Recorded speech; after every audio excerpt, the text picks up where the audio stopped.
제가 그 신학교 신대원 다닐 때 그때는 사실 뭐 시대적으로도 별로 그렇게 좋은 시절이 아니었죠. 정치적인 어떤 격동의 시간이었고 또 지역이 사실 그 개발이라고 하는 그런 문제들도 굉장히 이렇게 산적해 있었고 그래서 그런 어떤 행동 속에서 사실 하나님이 저한테 그 지역을 통해서 하나님의 어떤 그런 그 사역의 길을 저에게 초청을 하셨고 내가 거기에 응해야 되겠다 이런 마음과 결심을 가지고 다녔어요. 사실 여러분같이 이렇게 열심히 공부하지는 않은 것 같아요. 제가 신대원 3년 정말 어떻게 보냈는지 기억이 안 날 정도로 그냥 왔다가 수업하고 가고 학교에 머무는 시간이 없었습니다. 가서 동네 가서 아이들 모아놓고 공부방하고 10시 11시 끝나면 그 다음에 다시 잠자리에 들어서 잠자고 새벽 한 2, 3시에 일어나서 다시 과제물을 하고 그리고 다시 한 6시쯤에 다시 신림동에서 이곳으로 와서 수업하고 그래서 사실 이 3년을 다니면서 꼭 이렇게 사랑하는 연인하고 이렇게 연애하는 그런 감정을 다녔어요. 빨리 이 시간이 지나가서 난 빨리 현장으로 가야 돼. 왜냐면 하나님이 저를 그 현장으로 부르셨으니까 여기 학교라고 생각 안 했기 때문에 그래서 하여간 제가 그때 짭이라고 하면 이중잡이 있었어요. 제가 무학교에서 산업부에 전도사를 했거든요. 근로 청소년부. 그리고 그 시간도 쪼개가지고 공부하다 와서 또 아이들을 또 지도하고 야구 지도하고 이렇게 하면서 하던 사역하는 그런 것들로 지나다가 결국 이제 그곳에 정착해서 결국 사역을 오늘까지 해오다 보니까 사실 뭐 어떻게 보면 잘 이렇게 짜임새 있게 공부해가지고 잘 정리하고 잘 이렇게 마무리해가지고 여러분에게 갖고 나온 것이 아니라 제가 그냥 여기서 기본적으로 정해준 그런 틀에 따라서 제가 이렇게 정리를 해갖고 왔는데요. 아무튼 제가 뭐 시간 되는 대로 그렇게 한번 해보도록 하겠습니다.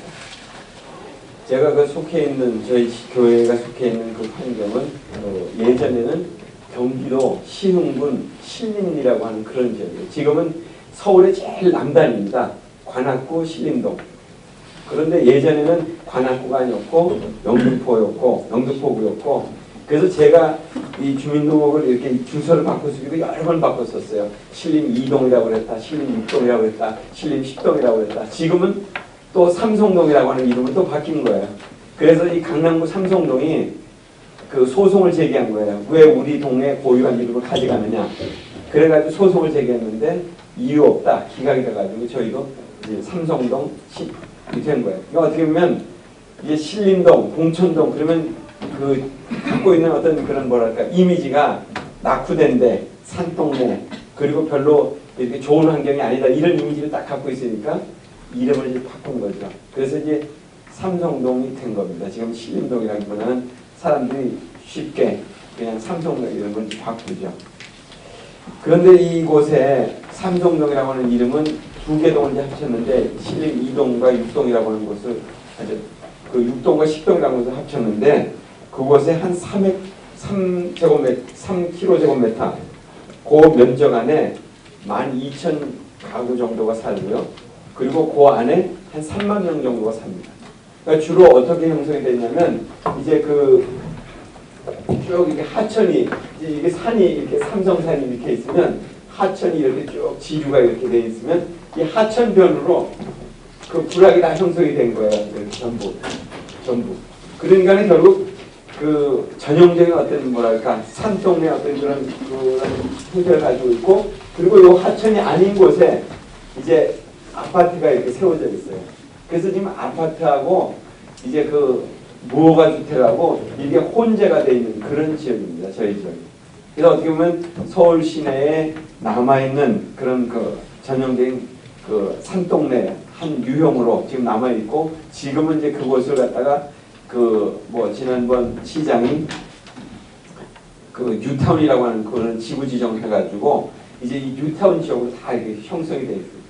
그런데 너무나 이게 무허가 밀집적이 많으니까 이제 제2의 용산 같은 게 될 것 같아서 감히 누가 투자하려고 하지도 않고 그냥 계속 이 안에서만 투자자들 소위 외부에서 들어온 가옥주들이 이제 그 집을 사가지고 사실 이게 집들이 뭐가 집들이니까 사실 어떻게 보면 그 법적인 어떤 그런 그 추적이 별로 안 받거든요. 뭐 무허가 집들이니까 그건 딱지 같은 걸 사는 거니까. 그러니까 이런 집들을 사는 사람들이 계속 이제 그 조합원이 돼가지고 개발을 계속 몰고 가고 있는데 사실은 이 안에 살고 있는 그 원주민들 또 내지는 영세가옥주들 또 이 안에 살고 있는 그런 그 세입자들은 사실은 개발을 원치 않죠. 그러니까 결국 이제 그렇게 되다 보니까는 교회가 어디로 가야 될 것인가 이제 고민이 오는 거예요. 사실 우리 총회사회부에서도 재개발 지역에 대한 문제 때문에 사실 그 교회들의 어떤 그 재개발 지역의 교회 연합회를 만들어 놓고 이런 문제들을 이제 어떻게 대응할 건가. 왜냐하면 교회가 순식간에 사라지니까 이런 뉴타운이 형성이 되면 결국 이 교회들은 장사도 안 되는 거예요. 왜냐하면 사람들이 장사를 한다면 뭐 지물포도 있고 무슨 뭐도 있고 이렇게 한데 사람들이 집을 언제 헐지 모르는데 누가 여기다가 무슨 뭐 집을 수리하고 무슨 도배를 하고 뭐 이렇게 하겠어요. 누가 뭐 유입이 되겠어요. 왜냐하면 이미 확정일자가 딱 떨어지고 나면은 여기 들어오면 아무 뭐랄까 유익이 없거든요. 이 재개발 지역에 기존에 살고 있던 사람들은 재개발 발표가 났을 때는 그 사람들한테는 뭐 이주비도 주고 이사비용도 주고 그다음에 그러니까 이사비용은 이사 갈 때 주는 돈이고 이주비용은 그 세대다 얼마씩 나오는 돈인데 그런 돈도 다 받아갈 수 있지만 그 외에 들어온 사람들은 없거든요. 그러니까 결국 그런 지역 안에 사람들의 마음속에는 개발이 안 됐으면 좋겠다. 이제 어떻게 보면 영세한 가옥주와 또 이 세입자들은 그렇게 또 더구나 이런 지역은 가난한 할머니들과 또 이렇게 어떻게 보면 이렇게 그 깨어진 가정들이 많이 있습니다. 그러니까 살다가 어려우니까 다 이런 데로 들어오는 거거든요. 그러니까 결국 그런 분들은 나중에도 임대 아파트가 주어지지 않아요. 왜냐하면 단독 세대들은 임대 아파트를 주지 않으니까 가족들로 구성된 사람들만 주니까. 그런 지역이 이제 이쪽 지역에 그 한 3만 명 정도가 살고 있고요. 그리고 이제 그 입구에 신림 사거리 쪽으로 나가는 쪽이 이제 옛날에 신림 구동이라고 하는데 이제 제가 왜 이제 세 지역을 저희 교회가 이제 커버하고 있기 때문에 말씀드리는 거예요. 거기는 이제 대학동이라고 이름 바뀌었는데 여러분 고시촌 아시죠? 고시촌. 사실 그 사람들이 계급 상승의 어떤 그런 유일한 기회기로 삼을 수 있는 것이 고시 아니에요? 그러니까 그것을 따라서 여기에 사람들이 많이 들어와 있어요. 그런데 여기에도 한 이 면적의 2배 정도가 돼요. 7.9km제곱미터에 있는데 거기는 숫자는 13,000세대가 살고 있고 사는 사람은 더 적게 살아요. 23,000명 정도가 살고 있어요. 그러니까 사실 이쪽은 원래 삼성 그 사원주택 단지였고 그리고 그것이 이제 주택단지가 이제 어떻게 보면 거기서 그 자꾸 어떻게 보면 그 고시원으로 바뀌어지면서 그 지역이 다 그런 형태로 바뀌어지고 있습니다. 그러니까 뭐 이 안에 들어가면 서울 시내의 어떤 그런 모든 그런 유명 음식점들의 어떤 그런 그 축성이 다 들어와 있어요. 그러니까 비용도 보통 한 3,500원, 2,500에서 3,500원 정도면 식사를 다 해결할 수 있고 뭐 여기도 그 카페들이 많던데 여기 카페는 수준이 어느 정도 될지 모르지만은 그것은 한 1,500원, 200원에서 700원 그 사이만 되면 그 아메리카노를 얼마든지 마실 수 있는 그런 지역이에요. 그러니까 상당히 그리고 이제 그것도 이제 그 타운이 딱 형성이 되는데 이 밑에 지역은 학원과 또 이렇게 신흥 어떻게 보면 그 고시원 이런 것들이 있고 이제 이게 고도가 높아질수록 이제 여기서 밀려나간 사람들이 이렇게 가는 거예요. 그럼 여기는 40만 원, 50만 원 하는데 여기는 10만 원이면 해결되는데 밥까지 줘요. 10만 원에 밥까지 이렇게 거기다 이렇게 밥솥에 해놓으면 결국에는 반찬만 자기가 시장에서 사다가 먹으면 해결되는 거예요. 그러니까 결국 어떻게 보면 여기 있는 사람들은 이제 더 이상 향토장학금을 받을 수도 없고 그러니까 이제 나이도 보면 대부분 가면 40대, 50대들이 여기 있어요. 대부분이. 이 밑에일수록 좀 신진들이 있고 그러니까 결국 여기도 이제 거의 이제 어떻게 보면 슬럼화 돼가고 있는 거예요. 그러니까 사람들이 빈집도 많고 이 꼭대기에 가면 고시원이 안 되니까 빈집도 많고 그런 가운데 이제 거기서 사람들은 드문드문 이제 흩어져 살고 있죠. 사실 그러니까 결국 산동네 여기도 산동 산통의 끄트머리, 여기도 이제 산통의 끄트머리는 사실 대부분 다 가난한 사람들이 이제 포진하고 있다고 볼 수 있어요.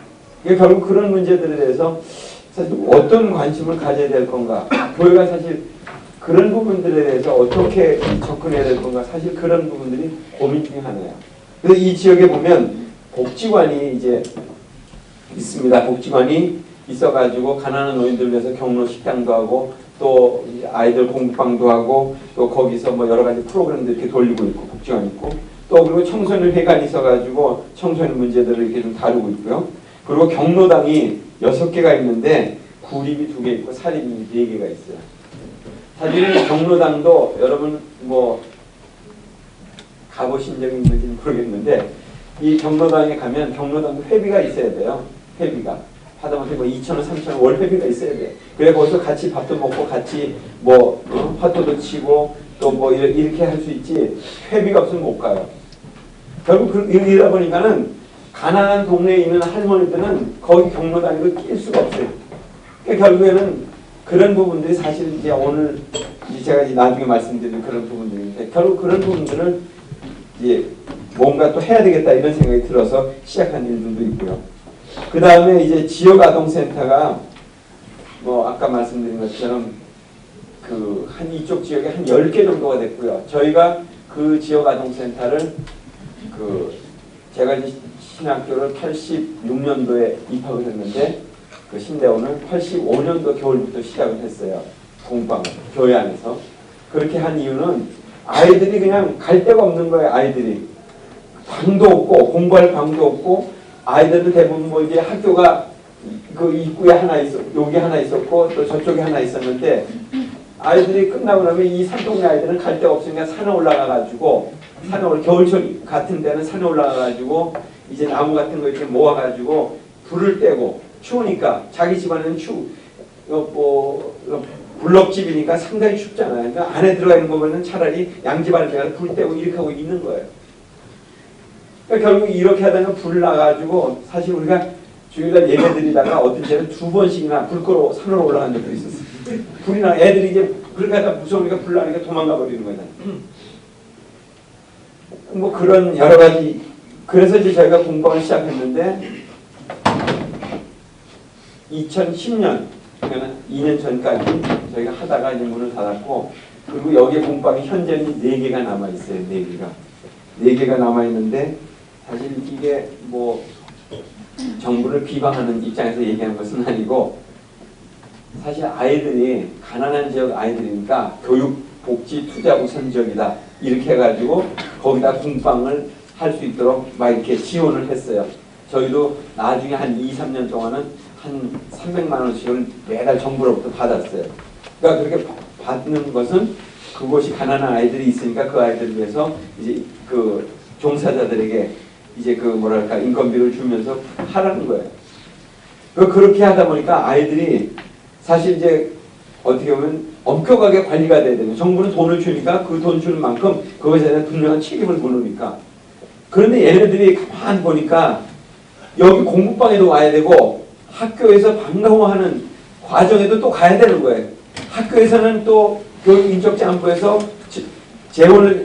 돈을 내려보내가지고 아이들을 또 모아놓고 공부를 시키라는 거예요. 또 다른 뭔가를 또 하라는 거예요. 그러니까 얘네들이 다리가 찢어질 정도로 이쪽도 가야지 이쪽도 가야지 선생 눈치 봐가지고 이쪽도 가야지 저쪽. 그래서 야 이렇게 할 게 아니구나 이거. 그리고 또 얘네들이 또 머리가 좀 도는 애들은 여기서 좀 섭섭하게 해주면 A 공방에서 B 공방으로 가고 B 공방에서 C 공방으로 이렇게 도는 거예요 또. 그러니까 애들 자체도 결국 좋은 어떤 그럼 나는 이제 이 공방 안 다녀요. 그러고서 이제 슬슬 또 돌아다니다가 배회하다가 또 B 공방을. 그러니까 애들에게도 별로 유익하지 않고 그래서 제가 아이들 다 모아놓고 그랬어요. 야, 이제 우리 공방 그만해야겠다. 우리 공방 이렇게 너희들도 힘들지 않냐 솔직한 얘기로. 응? 여기도 가야 되고 선생님 때문에 여기도 가야 되고 저기도 가야 되는 게 힘드니까 공방 그만둘 테니까 그냥 공방 그만두는데 이렇게 그만두는 건 좀 그럴 것 같으니까 너희들이 원하는 게 있으면 그것을 위해서 그냥 우리가 클럽같이 모여서 그냥 하자. 그러니까 너희들이 원하면 그때만 와라. 그랬더니 애들이 원하는 게 자기네들은 이제 영어를 하고 싶다는 게 계속. 영어가 제일 딸리는 부분이에요. 투자도 제일 많이 되고 재정도 많이 들어가야 되는데 그런 부분들이 없어서 이제 그 서울대학교가 가까운 가운데 있는데 서울대 그 어학원에서 외국인들이 이제 와서 좀 가르쳐 줬거든요. 그래서 애들이 그런 부분에 이제 흥미도 많고. 그래서 영어를 좀 하겠다고 해서 영어를 이제 일주일에 1시간 하는 걸로 하고. 또 가만 보니까 애들의 상황은 조선 가정이다 아니면 뭐 알코올릭 가정이다 뭐 다 이렇게 돼 있는 애들만 있으니까 얘네들이 어떤 내면을 다루는 일, 치유하는 일이 더 중요하겠다. 그래서 이제 음악 치유 강사를 초빙 가서 이제 2개를 했는데 가만 보니까는 얘네들을 이렇게 하고 나서 그 다음에는 피드백을 해가지고 좀 자기 표현을 할 수 있도록 기회를 좀 주면 좋겠다 해가지고 그걸 합창을 노래를 배우면 어떻게 했냐. 그래서 이 3과목을 이제 시작을 했어요. 그래서 한 30명 정도 되는 아이들 중에 아이들은 가고 한 15명 정도가 남아가지고 그 아이들이 이제 15명이 이제 2010년 이후로부터 이제 왔죠.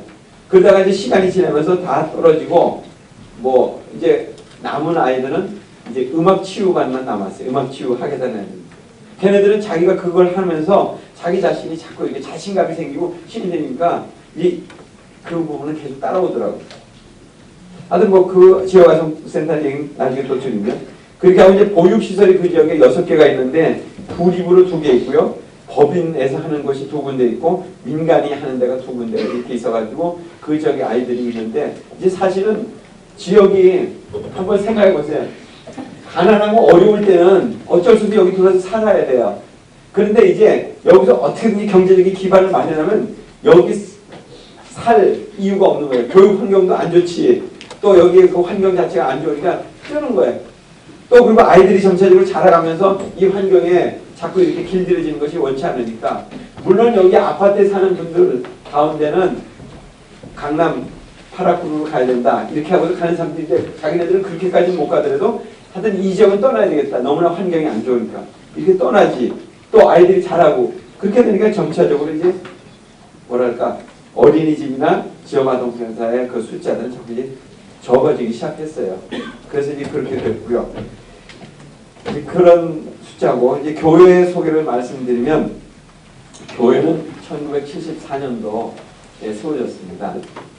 그때 그 저의 부친인 저희 아버지께서 그 이제 신학교를 학교 선생을 하시다가 신학교를 신대원 67기로 온 거예요. 그래가지고 사실은 제가 중학교 다닐 때 결국 신대원을 다니셨고 그리고 그 졸업하면서 제가 고등학교가 되면서 결국에는 저희들을 데리고서 우리 교회를 개척하러 가야 되겠다 해가지고 어느 날 뭐 어느 날이라고 하면 정확하게 1973년 10월 3일에 그 대한통운 택배 같은 큰 택배차 있죠. 큰 택배차.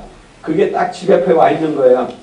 그날이 이제 개천절기 쉬는 날인데 그날 차가 타고 왔는데 이사 간다는 거예요. 저희가 이제 어떻게 보면 그때까지만 해도 뭐 아버지가 학교 선생이었고 이랬으니까 생활 환경이나 모든 것들이 이렇게 뭐 그 어렵지는 않았어요. 아주 그냥 그렇게 밥을 먹고 살았는데 또 사는 동네도 이 저기 그 효자동 넘어가면 부암동이라고 하는 그런 동네. 거기서 조금 더 가면 이제 평창동이라는 그런 동네였는데 갑자기 그렇게 가야 된다는 거예요. 그래가지고 저희가 이제 이사가 시작이 됐어요. 이 산동네는 어떻게 형성된 동네냐면 중구 인현동이라든지 아니면 용산의 그 뚝방마을이라든지 이런 데 살던 사람들을 이제 도시 미화라고 하는 차원에서 도시환경 정비라고 하는 차원에서 그 사람들을 싹 몰아다가 여기다 8평씩 이렇게 다 주고서 텐트 하나씩 주고 그 다음에 나중에 블로크 주고 이렇게 해가지고 집을 짓고 사는 그런 동네예요. 여기가. 그런데 저희를 이 동네에서 또 다시 그 옆에 이 동네하고 조금 떨어졌는데 여기서도 이제 살기가 어려운 사람들, 그러니까 루핑 짓고 뭐 이렇게 살고 오는 사람들이 이 옆에다 이제 밀려난 사람들이 그것도 이제 살기 어려운 사람들이 밀려난 사람들이 사는 동네에 저희가 딱 들어온 거예요. 교회 건물은 양철 지붕에다가 흙벽돌 이렇게 된 집에다가 그 방은 두 칸이더라고요. 방은 2칸. 그러니까 저는 여동생이 있거든요. 그러니까 같이 잘 수가 없잖아요. 그러니까 결국 방 한 칸에서 저희 부모님이 주무시고 그리고 저희 여동생이 자고 저는 남자니까는 바깥에다가 판자로 이렇게 딱 돌려붙였어요. 바깥으로. 이렇게 딱 방이 2칸이 있는데 이 바깥으로 이렇게 딱 붙인 거예요. 판자로. 그래서 비닐을 딱 쳐가지고 그러니까 너는 남자니까 하여튼 거기서 있으라는 거예요. 근데 비닐을 딱 쳐가지고 여기서 그 이렇게 전기장판 놓고서 이제 시작이 된 거예요. 제 인생이. 그러니까는 제가 그 사춘기고 뭐 아주 뭐 그것도 결을 그게 사춘기로 간 거예요 같아요. 반항이 이제 시작된 거예요. 나는 절대로 목사 안 되고 아주 나는 크면은 난 여기서 빨리 뜬다. 이 생각만 난 거예요. 왜냐면 어느 날 갑자기 환경이 완전히 180도 바뀐 데로 딱 와서 떨어졌으니까. 그래가지고 이제 여기다가 그 요쪽에 요 가운데다가 하던 여기 방이고 요 가운데가 뭐 하나 창고가 있었는데 여기다가 이제 사각상자 같은 거 이렇게 놓고서 교회가 시작이 된 거예요.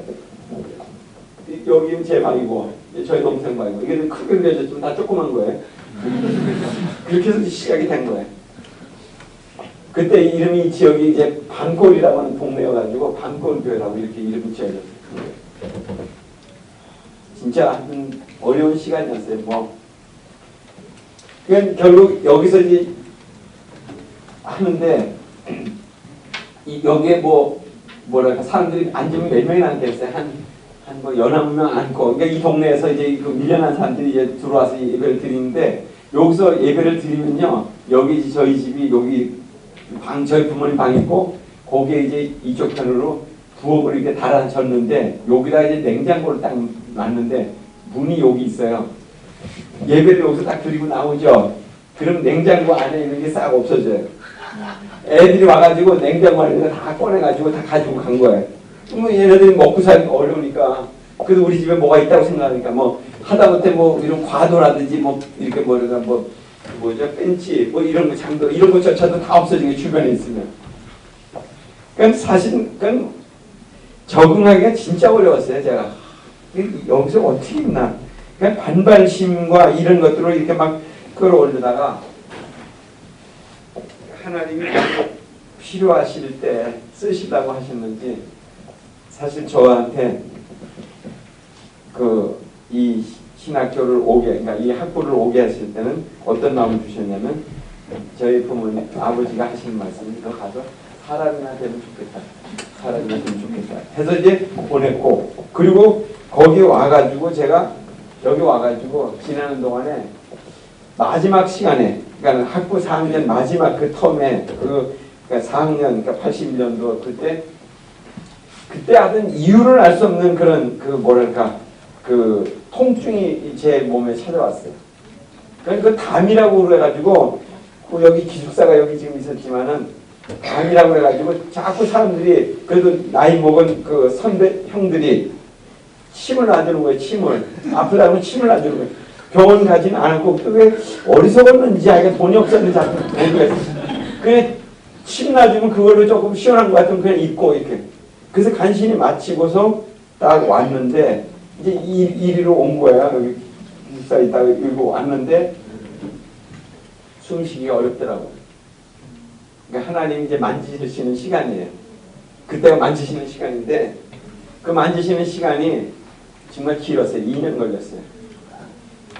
그러니까 여러분 가운데 뭐 결핵 알아본 적이 있으신 분이 있는지 모르겠는데 숨 쉴 수가 없어요. 매일 한 움큼씩 이게 약을 먹고 그리고 그 스테롭토마이신, 가나마이신을 매일같이 맞는데 거기 여기 이렇게 있고 여기 산동 그러니까 돌아다닐 수도 없고 그러니까 요 산동네 요 바로 앞에 나가서 이렇게 쪼그리고 앉아 있는 거예요. 할 수가 없으니까 아무것도 할 수가 없으니까 뭐 이렇게 마음대로 걸을 수도 없고 조금만 움직이면 숨이 막 탁탁 막혀오고 나가는 바람구멍으로 나가는 것 같이 한심 나갈 수 있으니까.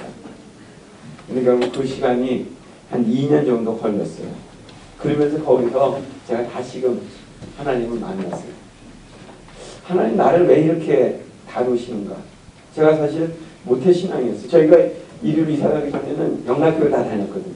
제가 유치부부터 해가지고. 그래서 한경민 목사님이 저를 유아세를 해주고 그 다음에 지금은 돌아가셨지만 동신교회 목사님이셨던 한교회 목사님이 저를 입교문답을 하시고 그러니까 믿음 생활을 저희 부모님도 다 거기서 뭐 집사 안수집사 이렇게 다 하셨는데 근데 왜 하나님 모태신앙이 나를 갖다 이렇게 다루시나 이런 시간들이 결국 저 자신을 자꾸 성찰하면서 깨닫게 되면서 그때 하나님이 내 의에 사로잡혀 있던 나를 갖다가 이렇게 다루십니다. 사실 제가 아까 말씀드렸죠.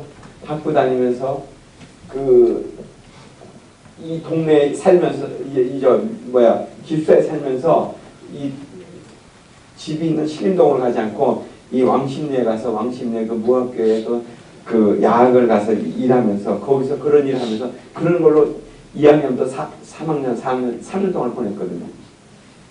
그게 내 자신의 의에 사로잡혀 있었고, 그리고 그 당시에 뭐 소위 그런 뭐랄까 사회 지도자들이라고 하는 사람들, 뭐 여러 사람들 뭐 다 돌아가셨지만은 그런 분들을 강연을 따라다니면서 들으면서 그런 가운데 하나님이 마지막에 딱 다루시는데 결국 너가 정말 가난한 사람들을 위해서 살라고 한 거냐? 이런 물음이 제 안에 탁 들어오더라고. 그러면서 이제 숨 쉬지 못하니까 돌아다닐 수 없으니까 여기서 이제 왔다 갔다 이렇게 하는 사람들이 보여지는데 이 산동네에 어떤 사람들이 살고 있었냐면 이제 그 무허가 이제 그런 기도원 같은 게 있었는데 정신병도 수용소 같은 데예요. 그러니까 그 사람들은 이 산속에 가서 이제 물을 길어 갖고 오게 하는데 개발이 되기 전이야. 아파트 쪽인데 물을 길어 가지고 오게 하는데 발에 이렇게 차고 같은 걸 채워가지고 이렇게 물찌개 지어서 이렇게 갔다 오게 하는데 그런 사람들이 눈에 보기 시작해. 그 전에 잘 안 보였어요. 그런 사람들이 그냥 있는가 보다 이렇게만 생각했는데 그런 사람들이 눈에 들어오기 시작하더라고요. 그리고 그런 사람들 가운데 좀 저하고 비슷한 과 같은 사람들이 가끔 제가 앉아있으니까 오는 거예요. 젊은 사람이 거기 앉아있으니까 오는 거예요. 와서 말을 거는 거예요.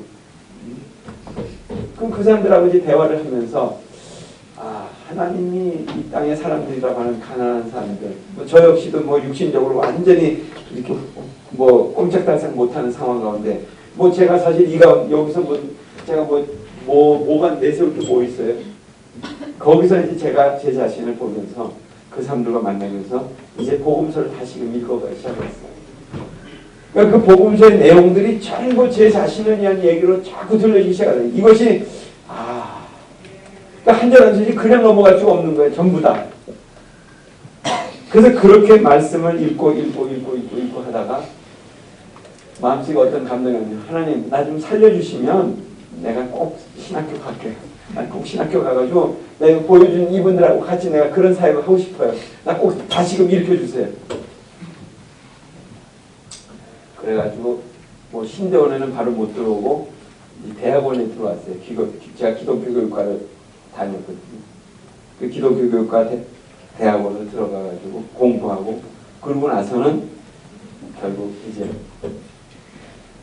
또 한 번에 하여튼 저를 하나님이 당금질을 했는데 어떤 당금질을 시켰냐면 저를 갖다가 방위로 딱 이렇게 방위 아세요?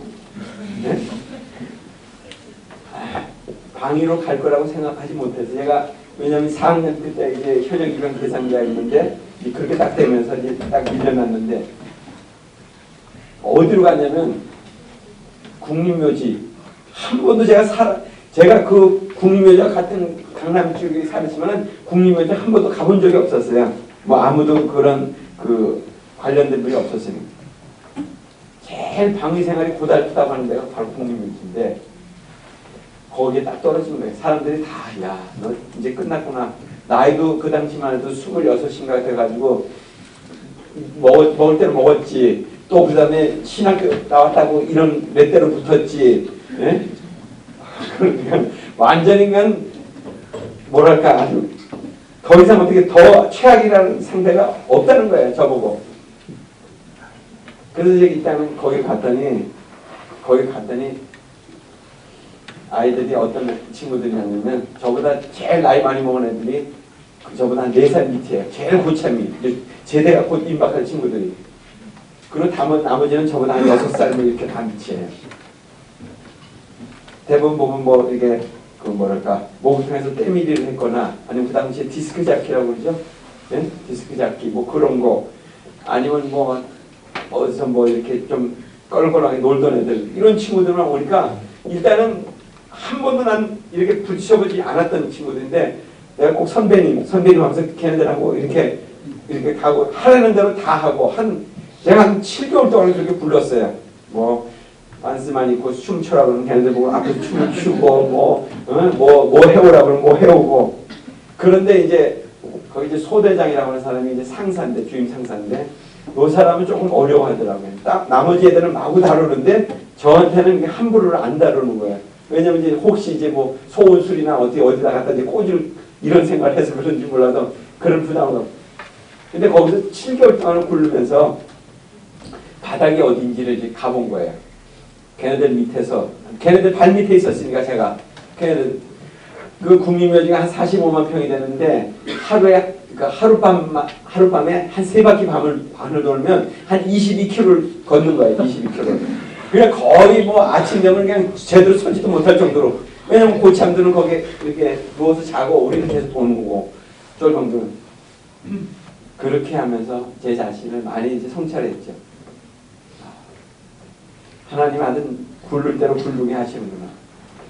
근데 한 번에 또 계기가 있었는데 그건 뭐냐면 7개월째 되던 날 그렇게 화이바를 딱 여기까지 쓰고서 그 묘지 앞에 그 국립묘지 정문 앞에서 초병을 제가 쓰고 있는데 마지막에 이제 근무 마지막 시간을 딱 쓰고 있는데 거기에 국립묘지 관리소 직원 하나가 지나가다가 제 명표를 딱 보더니 제 화이바를 이렇게 쫙 올리는 거예요. 근데 야, 넌 누구 아니야? 이렇게 딱 하는데 그때는 뭐 바짝 쫄아가지고 있었으니까 뭐 누구냐 그래도 안 들리고 예 그랬더니 넌 난 몰라 이렇게 얘기하는 거예요. 나한테 보니까는 뭐 아는 것 같기도 하고 모를 것 같기도 하고 그래서 그러더니 그러고 지나갔어요. 좀 있다가 끝나고 근무가 끝났는데 경비대장인데 소령인데 말동 하나인데 딱 부르더라고요 저는. 근데 너 아무개 주사 아느냐는 거예요. 뭐 관리소 직원 아니냐는. 그래서 제가 생각에 뭐 하여튼 알 것 같기도 하다고. 그랬더니 그 친구가 너 봐주라고 하는데 너 어디로 가고 싶어? 가고 싶은데 이게 이 묘지 안에서 너 가고 싶은 데는 마음대로 가. 그랬더니 이제 애들이 그 주변에 있는 애들한테 물어봤죠. 어디 가는 게 낫냐 그랬더니 형 저기 뭐야 거기 그 교환대 전화기 그 꽂아주는 데 가면 제일 편해. 그러고 간다고 그래. 거기 간다고 그랬더니 거기 가라고 하더라고요. 그래서 그 다음에 바로 거기 가가지고 거기서 전화만 꽂다 보니까 이게 쉽지 않아요. 쉽지 않아요. 이게 왜냐면 국방부에서 수시로 이렇게 오는데 빨리 뭐 못 꽂으면 나이가 먹었지 않으니까 빨리 안 되잖아요. 그럴 때마다 이제 욕을 얻어먹는 거예요. 전화통으로. 그러더니 거기서도 이제 조금 문제가 있다고 생각했지 저희 친구 보고 다시 물어보는 거예요. 너 어디 가고 싶냐? 제일 편한 데는 저기 박정희 묘에 가는 게 제일 편하다. 그 제일 꼭대기에 있는데 거기는 아무도 타지도 않아. 거기서 마음대로 네가 하고 싶은 데로 갈 수 있다. 거기로 가려는 거예요. 근데 제가 사실 뭐 여러분 용서하십시오. 제가 그 박정희 대통령을 별로 좋아하지 않았어요. 대보를 했고 그리고 전부 어떻게 보면 끝까지 이제 어떤 유신, 독재, 타도에 대한 그런 내내 그런 일들만 했거든요. 그래서 사실 그런 부분들에 대한 감정이 있었는데 거기로 가라고 거기가 제일 좋다고 그러니까는 결국에는 거기로 갔어요. 가서 보니까 진짜 할 게 없더라고요. 까만 양복 입고 넥타이 메고 그러고서 이제 높은 사람이 오면 소장이 와서 이렇게 참배를 하고 그 나머지 관광객들이 오면 제가 이제 다 이렇게 하고 비 오는 날 뭐 이런 날씨가 안 좋은 날은 사람들이 안 와요. 그러면 그 안에 앉아서 사무실에 앉아서 책 보고 그냥 그날 영어 공부하고 신대원 갈 준비를 하고 있었던 거예요. 내내. 그런데 제 마음속에 제가 갖고 있었던 어떤 감정, 악한 감정 그러니까 박정희에 대한 어떤 그런 악한 감정들에 대한 그런 것들을 서서 이렇게 용해를 시키시더라고요. 거기 보면요. 박정희 신을 믿는 사람도 있고요. 거기 와요. 박정희 신을 믿는 사람들은 차를 사든지 아니면 가게를 계약하든지 그러면 헌화를 해요. 거기다가 헌화를 해요. 그리고서 자기를 이렇게 축복해 줘서 감사하다고 이렇게 하고 또 그런 사람이 있는가 하면 또 한 부류에 사는 어떤 사람은 박정희한테 희생당한 사람들이 가족들이 와요. 그 사람은 와가지고 욕만 하다가는 묘지 보고 욕만 하다가는 욕만 하다. 거기서 이제 어떻게 보면 인간의 어떤 감정도 보면서 제 자신을 이제 다시 보게 됐죠. 그러고서 이제 제가 신대원에 들어가서 이제 그곳에서부터 이제 그 정말 꿈결 같은 그런 신학교 생활을 하면서 이제 사역을 시작한 거예요. 그래서 제가 결국 그 86년도에 정식으로 이제 저희 한 10년 정도 선배되는 강복래 전도사님이라고 하는 분하고 같이 장신대 여학생들하고 학부생들하고 그 다음에 서울대 조희선교회 학생들하고 지역에서 이제 공방을 이제 본격적으로 시작을 합니다. 사실 그 아이들이 뭐 배워주는 사람도 없고 또 그리고 어떻게 보면 공부할 방도 없고 이제 그런 정말 열악한 환경들이 있었으니까 그 자체가 걔네들에게는 신나는 어떻게 보면 자리가 됐던 거예요. 그러니까 뭐 공부를 하든 안 하든 거기 오면 일단은 즐거우니까 뭐 하다못해 떡볶이도 만들어 주지, 그 다음에 같이 이렇게 친구들과 또 대학생 언니 뭐 오빠들이 같이 해주지, 이런 시간입니다. 그것이 교회 안에서 시작하다가 이제 보니까 제가 가만 보니까 그 지역에 아이들이 돈이 참고서 살 돈이 없는 거예요. 참고서 살 돈이. 그러니까 참고서를 못 사니까 아이들이 숙제, 그 당시만 해도 전과 같은 게 있어도 전과를 보고 숙제를 100개 해야 되는데 100칠 수도 없지. 뭐 참고서가 없으면 공부도 제대로 안 되지. 어차피 돈도 없지. 공부할 여건도 안 되지. 모든 게 다 불리한데 참고서라도 최소한 있으면 자기들이 공부할 수 있겠다, 이런 생각이 들더라고요. 그래서 제가 그로부터 몇 해 동안은 이제 선배들이 계시는 교회, 또 그 다음에 이제 뭐 교육전도서 일하는 친구들이 있는 교회, 이런 데다가 이제 참고서를 거둬달라고 했어요. 뭐 그 당시만 하더라도 지금같이 그렇게 다양하지 않았어요. 교과서가, 검정 교과서가 몇 가지 아니었으니까. 또 그것도 지하철로 이렇게 한 문금씩 해가지고 가지고 갖다 놓고 또 어떻게 보면 지금은 뭐 그 차가 수월하지만 그 당시에는 차 한 번 빌리기 어렵잖아요. 그래도 어떤 큰 교회에서는 그렇게 차를 또 이렇게 내줘가지고 차에다가 본고 하나 가득씩 실어가지고 와가지고, 그래서 참고서 바자회를 해가지고 50원, 100원 이렇게 팔아가지고 한 50만 원을 만드는 거예요. 그래서 동네 안에다가 방을 하나 얻어가지고 이제 장신대 여학생 가운데 2명이 우리가 그러면 실무자를 하겠습니다. 이렇게 해가지고 실무자가 되면서 이제 봉사자들과 연결돼가지고 공방 사역이 시작이 돼가지고 그것이 이제 25년을 한 거예요.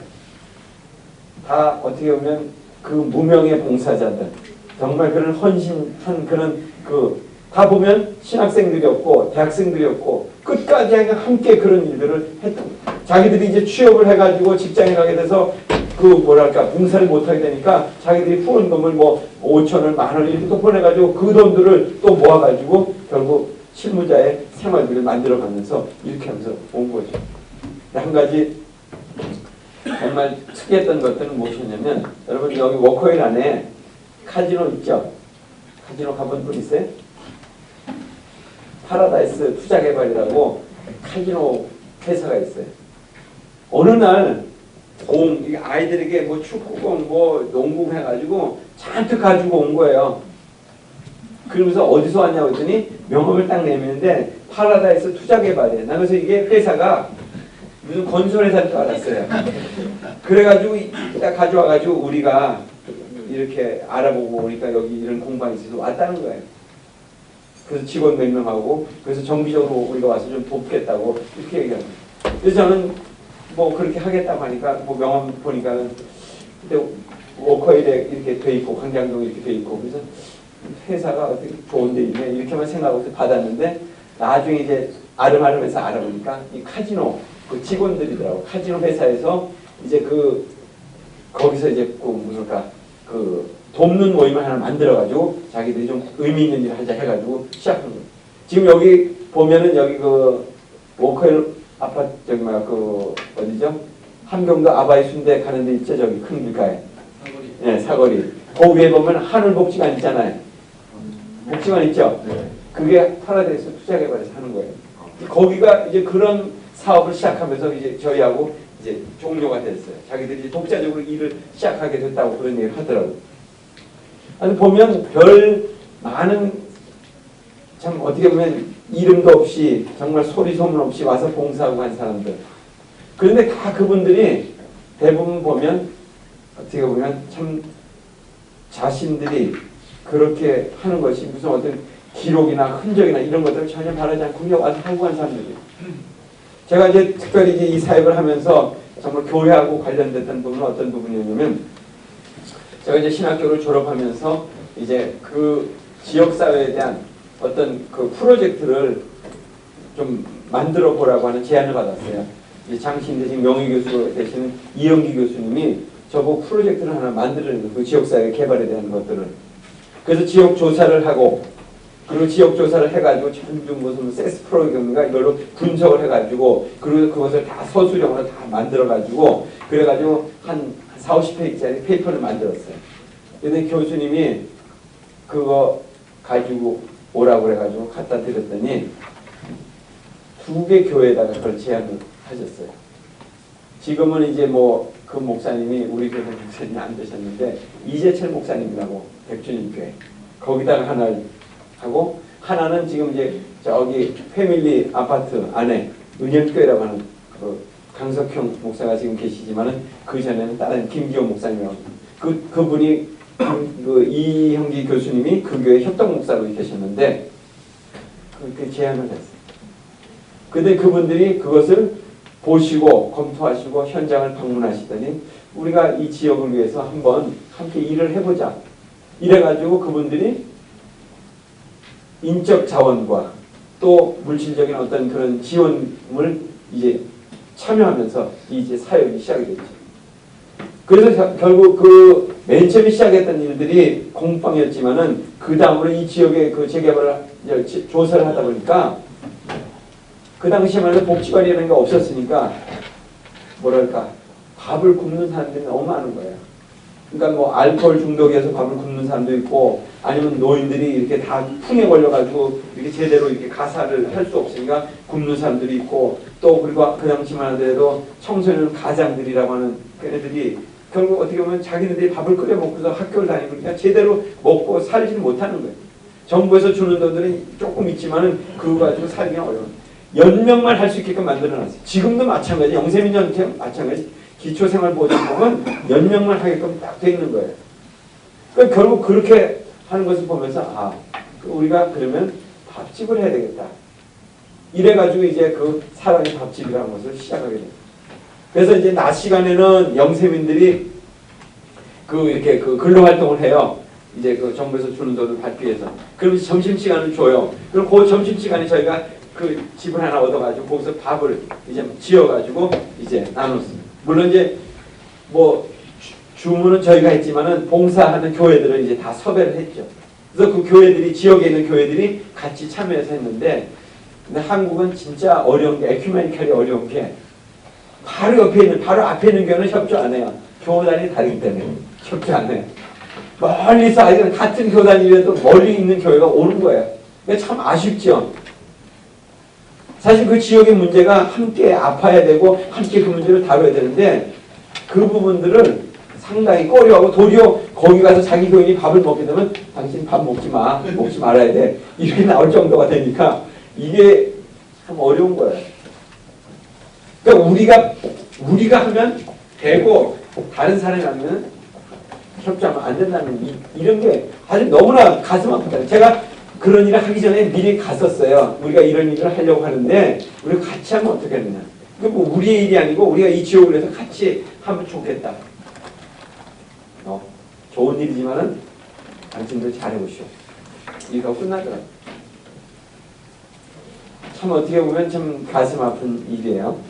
그래서 하여튼 그런 밥집을 그 은현교회가 여기 지금 패밀리 여기인가 뭐랄까 가락동 시장에서부터 이 신림동까지 오려면 얼마나 많은 시간을 보내야 돼? 1시간 반 이상 보내야 돼요. 오고 가는 시간. 3시간에다가 또 음식을 또 장을 봐가지고 와야 되잖아요. 자기들이 또 하실 거면. 우리가 기본적으로 밥 같은 거 이런 것들을 해놓지만은 국이나 밥을 해놓지만. 그러니까 그런 분들이 정말 계속적으로 그런 일들을 이렇게 해왔어요. 5년 동안. 근데 또 한 가지 여기 간증이 있는데 이게 팁이에요. 제가 이영기 교수님 그 종교교육 사상사가 있었는 수업을 제 기억 속으로는 한 2번을 F를 맞은 것 같아요. 2번을. 한 번은 교회가 우리가 교회를 이제 아까 흑벽돌 교회였다고 그랬잖아요. 그러다가 이제 벽돌 블록적으로 이게 지으려고 이제 나무로 이렇게 다 목재로 이렇게 해놓고 그 위에다가 이제 무슨 보도개 같은 걸로 덮어가지고 이렇게 해가지고 임시로 예배를 드렸는데 제가 학교 가려고 했는데 딱 아침에 일어나 보니까 불이 홀라당 난 거예요. 그러니까 누가 임의로 이거 한 거죠. 그러니까 학교 갈 수가 없잖아요. 그래가지고 그날 무슨 뭐 그런 기억도 안 나는데 하여튼 그래가지고 하여튼 애플을 한번 먹었어요. 그 다음번에는 또 가려고 했었는데 그때도 또 무슨 그 지역에 무슨 일이 있어가지고 또 못 간 거예요. 시험 보러 가는 날. 그분은 어김없거든요. 딱. 그런데 마지막 세 번째로 제가 해가지고 점수를 받았는데 그래서 제가 다른 책은 다 신학교 책은 다 버렸어도 종교개혁 사상사 딱 그건 있습니다. 딱 제 책꽂이에. 네. 그런데 하나님 어떻게 보상하시냐면 내가 이용규 교수님을 원망하지 않았어요. 한 번도. 왜냐하면 뭐 그 상황이 그랬으니까. 그런데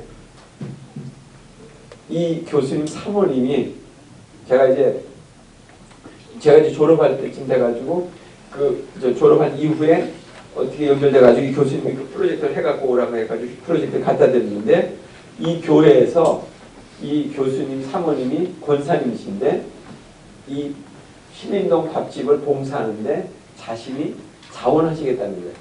책임자로. 그 권사님. 그래서 집사님들은 여집사님들은 이끌고 그래서 매주마다 온 거예요. 매주마다. 그러니까 어떻게 보면 하나님의 어떤 그 방식은 절대로 제가 보기에는 손해나게도 안 하고요. 하나님을 기쁘시게 하는 일을 하게 되면 하나님은 다 그 일들을 한 번도 실망치 않고 계속해서 이끌어가도록 그 일들을 공부하시더라고요.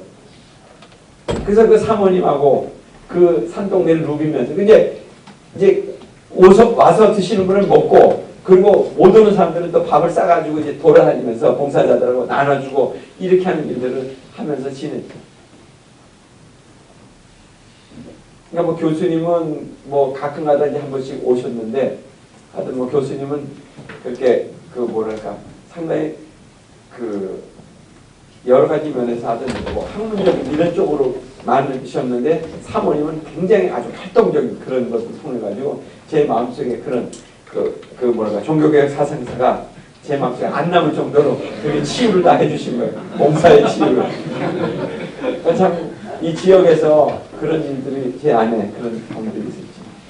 여러분 이제 그렇게 하면서 또 하던 일들이 어떤 일이었냐면 그 지역에 보니까는 아이들이 이제 초등학교 아이들은 뭐 공방에 와서 있었고 또 중등 아이들도 일부 이렇게 했는데 이제 그 지역에 이제 그게 밤골이라고 하는 지역인데 밤골이라고 하는 지역이 재개발이 되면서 결국 공방이 이제 또 다른 데로 옮겨가게 되니까 그 지역에 이제 집이 헐리지 않는 아이들이 남은 거예요. 그래서 이 아이들은 어떻게 될 것인가 이렇게 하다가 결국 이제 제가 여기다 산에다가 천막을 하나 쳤어요. 천막을. 수제민 천막을 하나 얻어다가. 그래가지고 이 천막을 쳐가지고 그 안에다가 이제 앵글로 이렇게 다 이렇게 책꽂이를 만들고서 그러고서는 누구야? 이재철 목사님을 찾아갔어. 홍종사를. 여기 지금 이렇게 다 만들어 놨는데 좀 도와주십시오. 그랬더니 이재철 목사님 뭐가 필요하냐면 책하고 책상이 필요하다고 그랬어요. 책하고 책상. 그래 아이들이 와서 책도 보고 입시 준비도 하고 공부할 아이들도 있으니까. 그래가지고 도서실이 이제 시작이 된 거예요. 천막 도서실. 물론 뭐 비가 오고 장마철 되면 완전 책이 다 이렇게 엉망진창이 됐지만 아이들은 그래도 이렇게 몇 명이도 오는 거예요. 그렇게 하다가 결국에는 이 도서실을 마을 안으로 이제 가지고 내려가게 됐어요. 그게 자꾸 개발이 돼가지고 결국 발전이 돼가지고 마을에서 아이들에게 정말 이것이 도서실이 필요하겠다. 그래서 관악구에 사립문고 1호로 제가 이제 등록을 하면서 이제 그 도서실 시작을 했어요. 그런데 사실 아이들의 삶이 그때만 한데 89년 교회 그때 했던 일인데 아이들이 바빠지기 시작하니까 아이들이 잠깐 이 학원 가다가 들르면서 왔다 가고 또 아니면 잠깐 짬내서 왔다 가지 앉아서 진득하니 책을 보는 애들은 유아들밖에 없는 거예요. 유아들. 그래도 시간이 남는 애들은 걔네들밖에 유치원 아이들밖에 없고 그리고 이제 엄마들을 모아놓고 어떻게든지 좀 해보려고 했는데 엄마들도 다 보면 간에서 공업하고 뭐 이렇게 하니까 이런 일도 쉽지 않아요. 그래서 사실 억지로 사실 유지를 하면서 그것들 좀 더 효과적으로 하려고 무슨 강좌도 열고 무슨 여러 가지 무슨 취업을 위한 어떤 그런 무슨 이런 시도들도 하고 이렇게 했는데 제가 보기에는 너무나 출혈은 크고 왜냐하면 거기서 사람이 상주하고 있어야 되지 그 공간을 임대하는 비용도 들고 그래서 이제 결국 그것을 좀 복합적으로 다른 공방하고 같이 쓰다가 이제 그것을 철수를 하고 그리고 이제 현재는 이동식 그 도서실로 이동 도서실로 해가지고 25인승 콤비를 하나 사가지고 마을에서 하다가 끌어올렸다가 이렇게 하다가 결국 마을에 문화센터가 생기면서 그것도 이제 교회 안에 그냥 정착을 시켜놓고 말았죠. 하여튼 뭐 그런 일들. 그 다음에 사실 뭐 지금은 뭐 의료진료 문제나 어떤 보험 문제가 잘 됐기 때문에 진료 문제가 잘 됐지만 그 당시만 해도 한방 또 치과 뭐 양방 이런 진료를 해야 될 상황이었어요. 의료진료소를. 그래서 그런 진료를 활동을 통해 가지고 사람들의 어떤 육체와 어떤 영혼을 이렇게 다듬어주고 만져주고 케어해주는 그런 역할들을 했죠. 어떻게 보면 저는 교회 안에서 사역을 한 것보다는 교회 바깥에서는 했어요. 사실 그때 제 자신의 신분은 뭐였냐면 전도 목사였어요. 노회에서 그 지역을 위한 그런 전도 저를 파송을 해가지고 선교 그 전도 목사로 파송을 해서 그 지역에서 그런 일들 뭐 아까 말씀드린 것처럼 타가소라든지 공방이라든지 무료 진료소라든지 또 밥집이라든지 뭐 마을 도서실이라든지 어떻게 보면 그런 일들을 필요에 의해서 그냥 만들어낸 거예요. 그냥. 그런데 그 일들은 제가 아이디어를 냈다기보다는 그냥 제가 아침에 기도하고 그런 나면은 마음속에 그런 마음이 드는 거야. 어디를 가고 싶고 어떻게 하고 싶은 마음이 제 마음에 들면 그냥 그것에 생각이 막 떠오르는 거예요. 아이디어가 막 떠오르는 거예요. 내가 이 지역을 위해서 내가 해야 될 일이 뭘까? 그리고 무엇을 해야 될까? 그렇게 하다 보니까 그런 일들이 이루어졌는데 문제는 우리 안에서 또 발생이 되는 거예요. 우리 집 안에서. 한 가지 문제는 뭐냐면 저희 집사람이 너무나 편하게 살았던 사람이에요. 편하게. 아파트에서 아파트로 이 근처 광장사거리에 무슨 아파트 있죠? 극동 아파트인가? 무슨 아파트 있죠? 그때만 해도 좀 비싼 아파트에서 학교 있는데 근데 하여튼 그때 주승준 교수가 중신예비가 돼가지고 소개를 해준 거예요. 한번 만나보라는 거예요. 그래가지고 만났는데 그 사는 거니까 상당히 소시민처럼 살아왔더라고요. 근데 사실 제가 그때가 31살인데 결혼하기가 좀 어려웠어요. 산동네에서 이렇게 하고 있는데 누가 붙겠어요. 그러니까는 사실 결혼하기도 사실 어렵고 그래서 야 결혼을 못하는 거 아닌가 이런 생각을 하고 있었고 저희 그 학부 동기들은 다 결혼을 다 했고 저가 이제 두 번째로 남은 2명 중에 1명이었어요. 분당에 가면 가나안 교회 장정동 목사라고 있고 딱 둘 딱 남은 거예요. 결혼이 안 될 것 같기도 하고 이랬는데 이제 그렇게 주승준 교수님이 연결을 해줘가지고 만났는데 보니까 뭐 사람도 소시민적인 삶을 살아왔던 거고 그래서 또 본인이 또 기도를 해왔다는 거예요. 네네. 그래서 제가 이제 신림동보다 더한 데로 제가 데리고 갔어요. 어디로 데려갔냐면 난지도. 난지도 지금은 아주 뭐 하늘공원 돼서 멋있게 됐지만은 그때만 하더라도 완전 쓰레기 매립장이었어요. 쓰레기 매립장. 거기에 우리 그 학부 동기 형님이 거기서 약을 하고 있었거든요.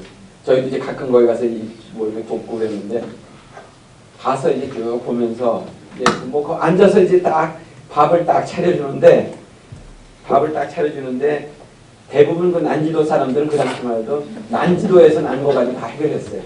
뭐 청가물 시장에서 배추 쓰레기 오면 배추 쓰레기 주워가지고 김치 담그고 뭐 또 어디서 뭐 가구 이런 뭐 버린 거 오면 가구 갖다가 자기네 집 가구 양식하고 뭐 장판 버린 거 있으면 장판 깔아가지고 하고 내용을 보는 건 집 안에 보면 이 집안이 이게 평지가 아니고 다 우둘두둘해. 이렇게 땅이 우둘두둘해요. 그러니까 뭐 제대로 이렇게 안 돼. 그게 그러니까 가만히 앉아있어도 자꾸 넘어가요. 이렇게 앉아있어도 똑바로. 그런데 그때가 여름이었는지 하긴 딱 갔는데 가보니까는 밥을 이제 그래도 손님이 왔다고 보통 라면 삶아주는데 밥을 했더라고요. 밥을 했고 그 다음에 이제 그 이렇게 뭐 지금으로 하면 봄동 같은 그런 배추 같아요. 이렇게 뭐 이렇게 완전 배추도 아니고 그런 거를 고춧가루 좀 묻혀가지고 이렇게 수북히 그다음 밥 이렇게 딱 나온 거예요. 그런데 딱 밥을 먹으려고 하는데 밥이 좀 이렇게 조금 식으니까 파리들이 와서 달라붙는데 가발만큼 파리가 붙는 거예요. 근데 거기서 우리 그 형이 한 지금 돌아가셔서 영락공산에 묘지에 있는데 야 손님이라고 밥 했으니까 다 먹고 가. 들어갈 수가 없는데, 그러면 다 그냥 밀어놓지 뭐. 다 밀어놓고, 그러고서는 이제 거기서 다 둘러보고, 그러면서 이제, 나도 이제 이렇게 살고 싶은데 괜찮겠냐고. 근데 괜찮겠다는 거예요. 그래서 야 괜찮네. 그래가지고 이제 그 다음에는 묘지로 데려갔어요. 묘지. 영락동산 그 묘지로 데려갔어요. 우리 우리 여기서 일단 그래가지고 결국 거기서 뭐 오케이를 했으니까 그 다음에 신림동을 와가지고 다 오케이가 돼가지고 결혼이 됐는데도 불구하고 매일같이 우는 거예요. 힘들다는 거예요. 사는 게 힘들다는 거예요. 애 데리고 있지. 우리가 그 산동네에서 이제 그 방 두 칸에 이렇게 이런 형태 집인데 방 두 칸에 이제 부엌이 붙어 있고 이렇게 딱 돼 있는 집인데 여기는 뭐 제 방으로 쓰고 있고 여기는 이제 안방으로 쓰고 있는데 이제 블록 조가 이렇게 얇잖아요. 그러니까 얼마나 추워요 겨울에. 그러니까 추우니까 이제 그 페니타를 중고로 어디서 하나 얻어가지고 와가지고 뗀 거예요. 우리 아이는 이제 추우니까 나가지 않고 집안에만 있고 어린아이니까 저는 이제 나가서 일 보다가 밤 11시 돼야 들어오고 우리 집사람은 울면서 세월을 보내고 있고 그리고 우리 아이는 거기서 어떻게 보면 방치되다시피 그렇게 하고 있고 그러니까 결국에는 이 아이가 나중에 어떤 병이 걸렸냐면 석유가스, 석유가스를 너무 먹어가지고 얘가 가와사키라고 하는 병이 걸려요. 우리 몰랐어요. 얘가 열이 39도인데 안 내려가는 거예요. 지금 여기 구의역 있는데 병원이 지금 없어졌어요. 방지구 병원 없어졌죠. 그 병원은 진짜 망할 수밖에 없었어요. 진단을 못 내린 거예요. 제일 큰 병원이라고 여기까지 왔는데 무슨 병인지 모르는 거예요. 이 병이 뭔지. 애는 열이 안 내려가고 있는데 그래가지고 서울대학병원에 어떻게 연결이 돼가지고 서울대학병원에 딱 어린이병원에 들어갔더니 가와사키병입니다. 이거는 약이 치료약이 없습니다. 그냥 뭐 감마 글로불린인가 뭐 하여튼 그거 가지고 아이가 그 이렇게 혈관이 이렇게 이완됐는데 이것이 수축되기를 기다릴 뿐입니다. 그때 제가 창세기 22장을 수도 없이 읽었어요. 아브라함이 이삭을 바칠 때 그 장면의 말씀이 계속 그냥 밤 11시까지 여기서 일하다가 저녁에 봉고차 썩은 봉고차 타고 여기 와서 여기 서울대병원에 와가지고 주차장 안에 들어가면 돈이 많이 나가잖아요. 그러니까 고도에 딱 이제 걸어놓고서 이게 이쪽에 한쪽 이렇게 걸고 차는 다니게 하고 사람 다니는 쪽으로 걸면 거기 주차비를 안 내잖아요. 거기다 매일같이 갖다 놓고 거기서 같이 애하고 밤에 있다가 그러고서는 가고 40일간을 그렇게 했어요. 근데 하나님이 그 40일 동안 그 이삭 왜 하나님이 그 아브라함을 바친 그 장면을 계속 묵상시키는데 들으니까 하나님이 다시금 주시는구나 이런 마음이 딱 오더라고. 어느 순간에 그때 이제 그 아들을 제가 다시금 하나님이 주셨던 거죠. 지금 아주 튼튼해요. 지금은 튼튼해요.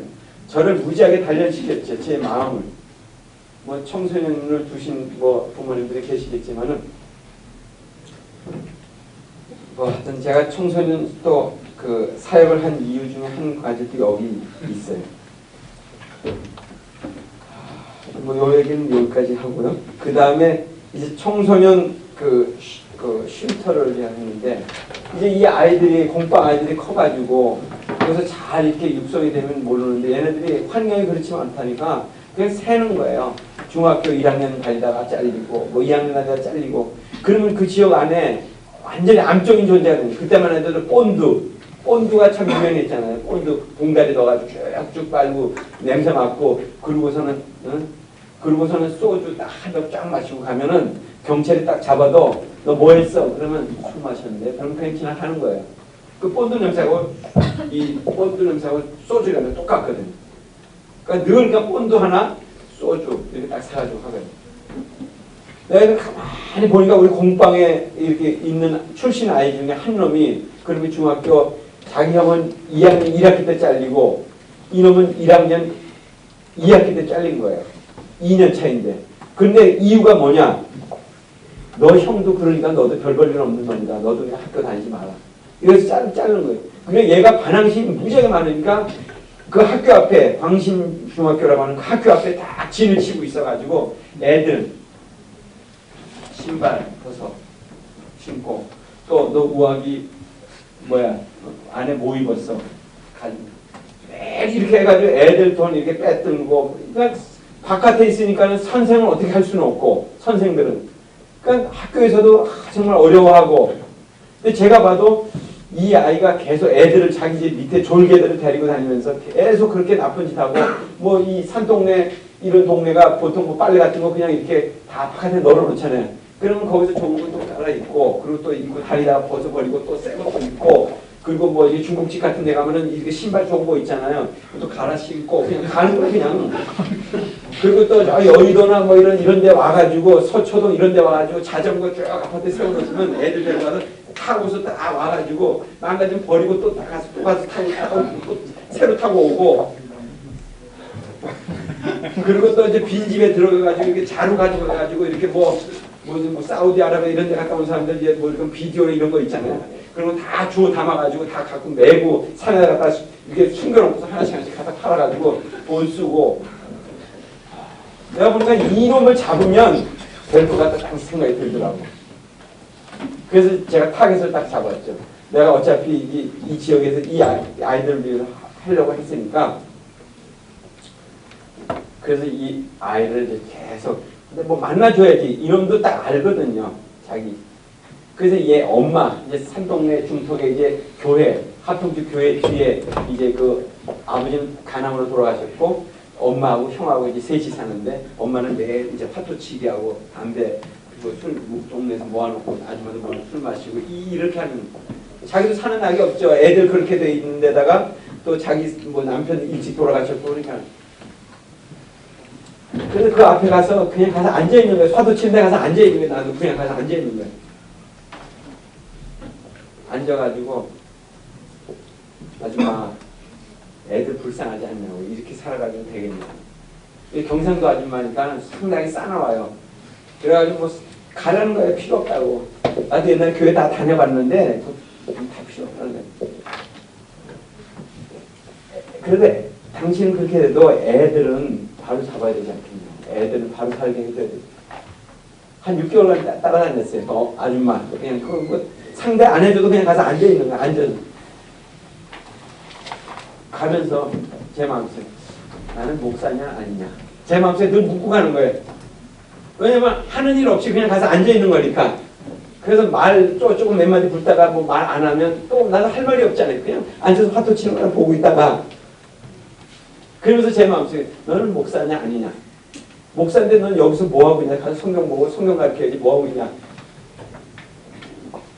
근데 한 6개월 정도 지나니까 이 아줌마가 조금 마음 열더라고요. 근데 그놈도 거기서 이제 쭈그리고 잠을 자고 있다가 이제 내가 거기 매번 와서 이제 이렇게 잡고 이렇게 와서 하니까 조금. 그래서 이제 이 엄마를 이제 공략을 해가지고 얘를 고쳐야 되겠다.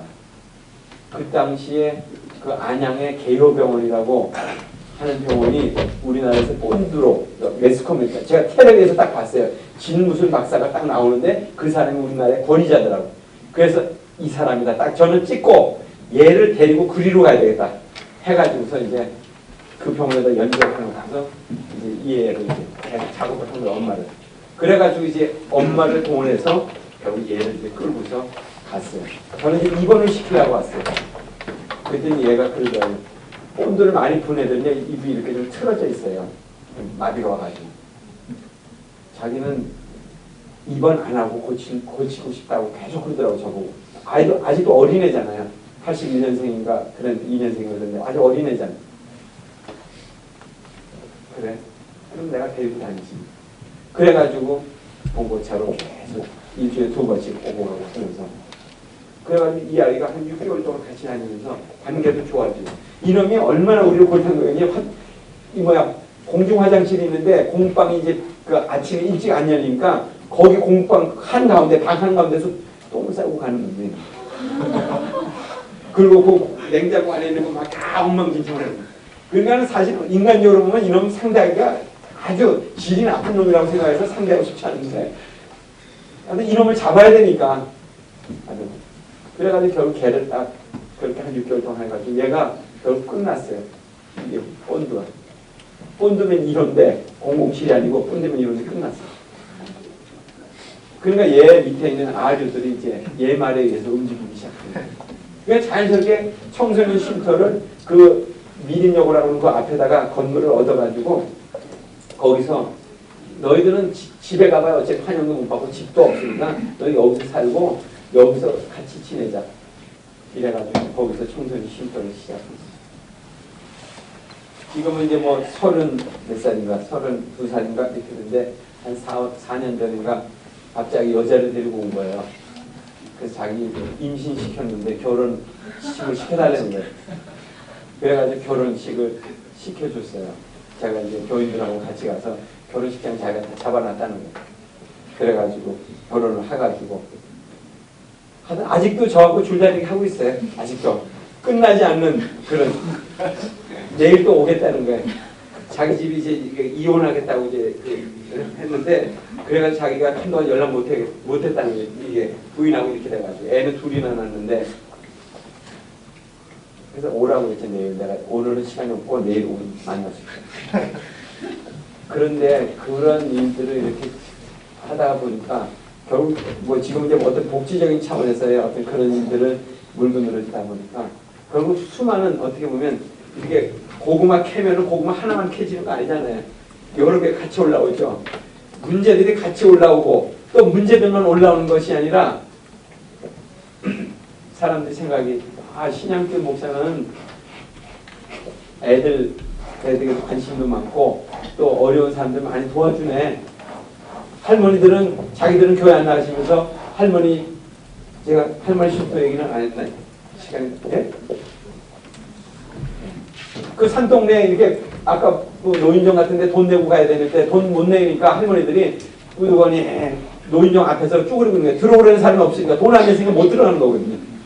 그러니까 바깥에 앉아 있는데 그것만 해도 족한데 이제 대부분이 방이 2칸이니까 애들 방 하나 있고 자식들 방이 있으니까 할머니는 방이 어디냐면 여기 가운데 이렇게 가운데 애매하게 걸쳐 있는 애들. 이거는 뭐 자식이 자기 방에 들어오라는 것도 아니고 또 애들이 손주들이 할머니 딴 방 가요 딴 방 가요 이렇게 되면 갈 데도 없는 거예요. 그러니까 할머니한테 갈 데가 없어요. 가난한 집이니까. 그러니까 결국에는 제가 그래서 이제 그 지역에다가 연탄광이 하나 있었는데 연탄광 갖다가 빌렸어요. 돈을 뭐 월 10만 원인가 주고 빌렸어요. 그래가지고 그것을 이제 그 봉사자들하고 같이 꾸며가지고 하여튼 뭐 꾸미는 것도 하나님의 은혜지. 그 신림사거리에 이렇게 지나가다 보니까 어느 일식집이 폐업을 했더라고. 일식집이 폐업을 했는데 일식집이 뭐로 돼 있게요? 예? 다담이 돼 있죠. 다담이 이렇게 쌓아놓은 거예요. 그래가지고 가다가 바로 차 세워가지고 공모차 타고 갔는데 그 공사한 사람 보고 나 이거 가져가도 되겠냐고. 근데 가져가네. 자기는 이제 어떻게 보면 처리 비용이 안 들잖아요. 다 싹 쓸어왔어요. 그래가지고 다담이를 쭉 깔고 비 새는 대로 썩어도 할 수 없고 안 새는 대로 갈아껴가면서 그 연탄광을 가지고 했는데 할머니들 거기 와서 자기들이 매일같이 와서 기도를 하는 거예요. 자기들이 십자가 하나 붙여달래요. 그래서 십자가 하나 붙여줬더니 거기에 매일같이 기도하는 거예요. 무당하던 할머니는 새벽 3시 반에 온대. 자기 하도 습관대로 오는 거예요. 그러더니 나중에는 교회를 가고 싶다는 거예요. 교회. 이 할머니가 지금은 돌아가셨는데 이름도 잘 기억이 안 나는데 일찌감치 일어나서 목욕제기를 하신대요.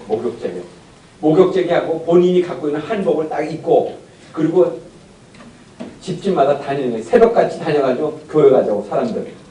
그래가지고 이 할머니가 제가 그러면 이제 그 동네 입구에다가 산동네 밑에다가 차 갖다 딱 대면 할머니들이 나와서 타고서 이렇게 교회를 이렇게 해서 그 할머니들하고 인연을 맺은 것이 이제 92년도부터인가 이렇게 시작해가지고 오늘까지 온 거예요. 그러니까 그 할머니들을 대부분 한 20여 명은 결국 제가 장례를 치러드렸고 이제 남은 분들은 이제 거기서 뭐 새로 들어온 사람들이 합쳐가지고 한 20여 명 되는데 결국 그 사람들이 이제 같이 어떻게 보면 제 올드 팬들이에요. 그래서 제가 교회에서도 차를 배정할 때도 제일 그 할머니들에게 제일 좋은 차로 그 제일 큰 차 보내라 25인승 그리로 보내서 그분들 모셔오도록. 다른 사람들 타지 못하게 해요. 할머니들 모셔오는 일. 그럼 저는 사실 이 사역을 하면서 이제 개발이 되니까 이제 아파트 사람들이 들어왔잖아요. 그러니까 아파트 사람들이 들어오니까 이제 가난한 사람들 어떻게 보면 이제 어떻게 보면 조금 뭐랄까 보이지 않는 갈등이 생기더라고요. 제가 그래서 이 아파트가 이제 재개발이 돼가지고 들어오기 전에 이분들을 어떻게 대비시켜야 될까? 뭐 이분들이 뭐 배운 게 더 있는 것도 아니고 가진 게 더 있는 것도 아닌데 어떻게 해야 돼? 그러니까 신앙적으로 무장을 시켜야 되겠다. 이래서 제가 이제 그런 어떤 말씀을 가르치고 이렇게 하지만 그게 잘 안 들어오죠. 그러다 보니까는 이제 이런 분들이 상당히 위축이 많이 됐었어요. 교인들이. 그러나 할머니들 같은 분들은 더 어려워. 그래서 이제 그분들이 들어왔을 때 제가 그 새로운 사람들에게 제가 새가족 공부를 인도했어요. 그럴 때마다 그렇게 얘기죠. 우리 교회가 가야 되는 그 지향점. 하나님이 저를 가난한 사람들을 위해서 신학교를 꼭 가르쳐 주셨듯이 오늘 성경에도 보면 가난한 사람들을 향해서 하나님이 하시는 일들이 많은데 그 일들을 우리 교회가 하는 일들을 같이 협력했으면 좋겠다. 그냥 뭐 처음이니까 뭐 건성으로 대답하는 사람들도 있고 뭐 그렇게 하겠다는 사람들도 있고. 근데 어느 정도 일정 정도 시간이 지나니까 이제 불평분자들이 생기기 시작한 거예요. 왜 목사가 맨날 같이 거기 산동네 가서만 돌아다니고 있고 본인들은 돌보지 않느냐는 거예요. 돌보지 왜 않느냐는 거예요. 그래서 어느 날 이 아파트 제일 첫 번째 교회 바로 건너편 아파트에 한 10세대 정도가 있는데 그 사람들이 다 모인 거예요. 저를 부르더라고요. 오라는 거예요. 어떻게 할 거냐는 거예요. 어떻게. 이 사람들을 택할 거냐 우리를 택할 거냐 결정하라는 거예요. 아주 노골적으로.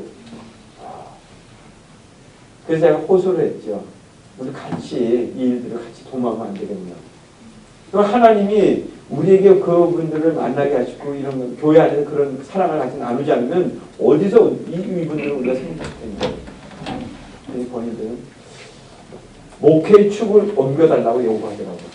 딱 옮겨달라고. 그래서 제가 뭐라고 그랬어요? 그렇게 할 수 없다고. 왜냐하면 하나님이 저에게 거기를 향해서 이 동네를 향해서 저를 부르셨는데 저는 그 일들만 생각하면 막 가슴이 뛰고 그리고 이 가슴이 뛰는 것이 멈추는 날 나는 여기서 떠난다 이런 마음을 갖고 왔는데 내가 여기서 이렇게는 안 됩니다. 그랬더니 뭐 여러 가지 이유를 들으면서 서서히 사람들이 떠나가기 시작하죠. 뭐 이사도 가고 뭐 다른 교회로 흘러가고 뭐 이렇게. 그리고 그 다음에 부터는 제가 아주 교회에 들어오는 사람들한테 확고하게 물어봤어요. 그렇게 하면 좋겠는데 그렇게 할 수 있겠냐? 그리고 그 교회의 어떤 방침들도 나중에 제가 쭉 소개하겠지만은 소개할 시간도 없을 것 같아요. 8시 다 돼갑니다. 봉사 원칙을 딱 세웠어요. 우리 교회 오면 기본적으로 세 가지 공부를 할 때 교회의 어떤 그런 핵심과 어떤 그런 비전과 가치들을 분명히 알려주고 그리고 그런 부분들에 대해서 동의를 하고 그리고 그런 부분들을 이제 동의하는 사람들은 이제 제가 1단계 과정에 어떤 그런 말씀 공부, 제자학명이라는 과정을 거치게 하고 그리고 그 제자학명을 거치는 것은 하나님이 우리를 부르신 것에 대한 그런 소명이 뭔지 그리고 그것에 대해서 내가 어떻게 응할 것인지 그것을 결정하는 그런 것들을 하게 하고 그리고 끝나고 나면 자신의 은사가 뭔지 체크하게 하고 그리고 그 은사대로 지역사회 안에서 어떤 사역을 할 거냐 뭐 많잖아요. 지역아동센터도 있고 할머니 쉼터도 있고 사회의 밥집도 있고 또 그런 뭐 청소년들을 돕는 분도 있고 그러니까 택하라는 거예요. 그 옵션을 주는 거예요. 나 다 할 거 없는데 그럼 돈을 더 내셔가지고 봉사할 수 있는 사람들이 봉사하도록 하면 좋겠다고 이렇게 물론 이제 뭐 다 100% 이렇게 한 것은 아니지만은 그런 흐름 가니까 신양교회는 조금 부담스러운 교회다 이렇게 소문이 나는 거예요. 가면은 뭐 가르치는 것도 이렇게 거기서 이제 그 다음 단계가 이제 좀 더 이제 그 제가 무슨 전인전도사도 산동네에서 했지. 가난한 사람들이 저의 그 멘토였잖아요. 또 부목사도 그 산동네에서 했지.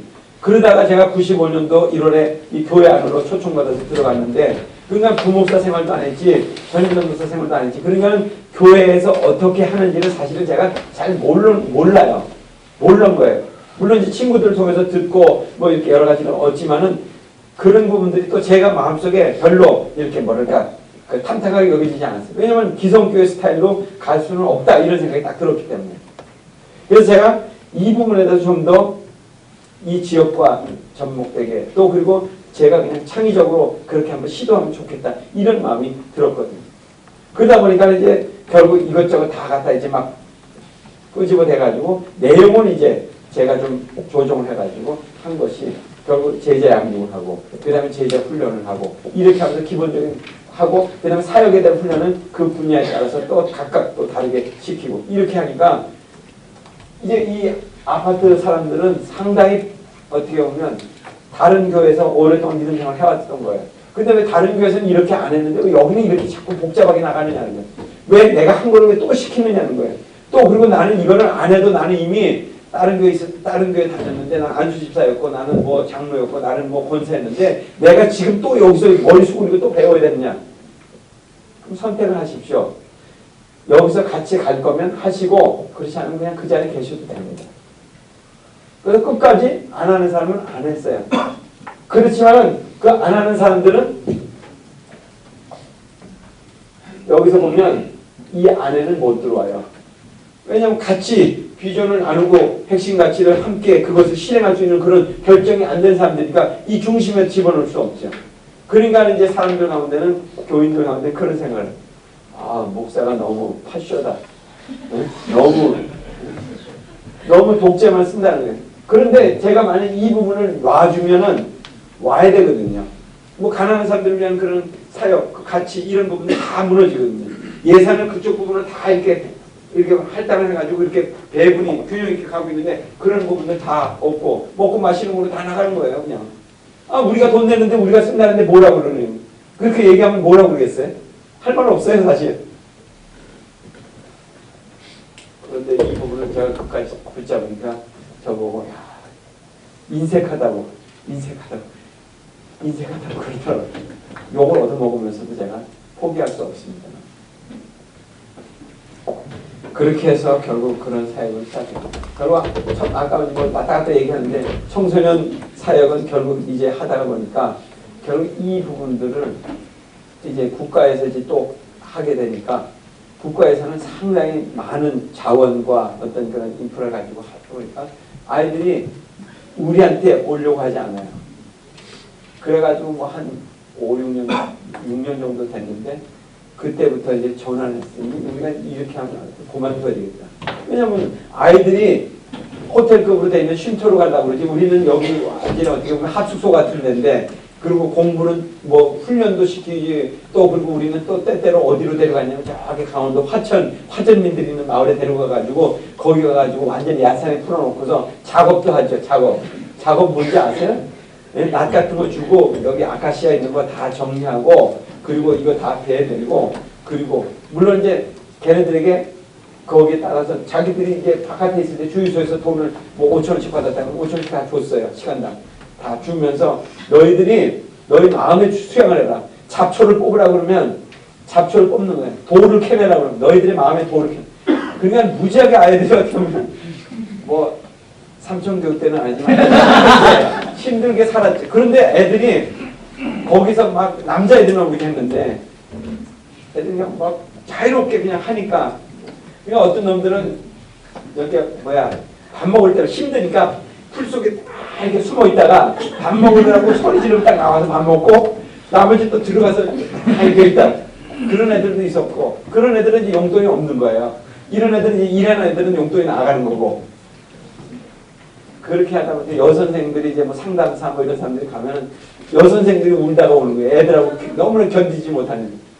제가 보니까 더 이상 어렵고. 근데 그 중에 이제 아이들 중에 거기서 이제 걸러온 애들이